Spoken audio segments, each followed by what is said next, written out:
السلام علیکم ورحمۃ اللہ وبرکاتہ۔ امید کرتی ہوں کہ آپ خیریت سے ہوں گے اور دعا کرتی ہوں کہ اللہ تعالیٰ آپ کو اپنے حفظ و امان میں رکھے۔ اور آج کی یہ ویڈیو خواتین اور بچوں کے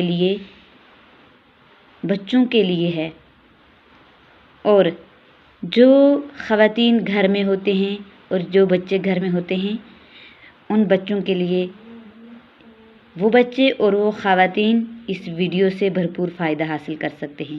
تو چلیے پھر شروع کرتے ہیں حروف کے مخارج کے بیان میں۔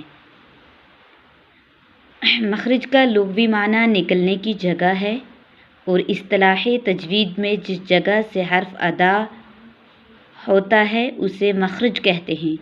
مخارج کی تعداد کے بارے میں ائمہ کرام کے مختلف اقوال ہیں۔ حضرت امام خلیل بن احمد فراہیدی رحمۃ اللہ علیہ اور اکثر ائمہ کرام کے نزدیک مخارج کی تعداد 17 ہے۔ تو آئیے سب سے پہلے ہم پڑھیں گے حلقی مخرج، یعنی کہ وہ حروف جو حلق سے ادا ہوتے ہیں۔ وہ کون کون سے ہیں؟ وہ 6 ہیں جن کو حروف حلقیہ کہتے ہیں۔ وہ ہیں حمزہ، ہا، عین، حا، غین، خا، اور حمزہ، ہا۔ ان کا ہم مخرج دیکھیں گے یہ کہاں سے ادا ہوتے ہیں، تو حلق کے نیچے والے حصے سے ادا ہوتے ہیں۔ عین، حا حلق کے درمیان والے حصے سے ادا ہوتے ہیں۔ غین، خا حلق کے اوپر والے حصے سے ادا ہوتے ہیں۔ اب ہے لسانی مخارج، قاف، اور ان کو حروف لہویہ کہتے ہیں، یعنی قاف کو اور کاف کو حروف لہویہ کہتے ہیں۔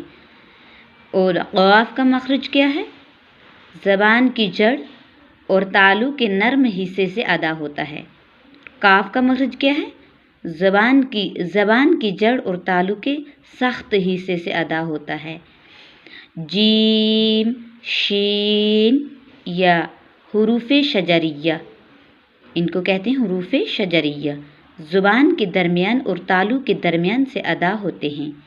اب ہے ضاد، یہ حروف حافیہ کہتے ہیں اسے۔ یہ ہے ان کا مخرج کیا ہے؟ زبان کی کروٹ اور اوپر کی دھاڑوں کی جڑ سے ادا ہوتا ہے۔ اور ہے لام، نون، را، تو ان کو کہتے ہیں حروف طرفیہ۔ تو لام کا مخرج دیکھیں گے کیا ہے؟ زبان کا کنارہ اور دواحک سے ثنایا تک کے مسوڑوں سے ادا ہوتا ہے۔ نون، اس کا مخرج ہم دیکھیں گے، اس کا مخرج کیا ہے؟ زبان کا کنارہ اور انیاب سے ثنایا تک کے دانتوں کی جڑوں سے ادا ہوتا ہے۔ اور ہے را، زبان کی نوک اور مقابل کے تالو سے ادا ہوتا ہے۔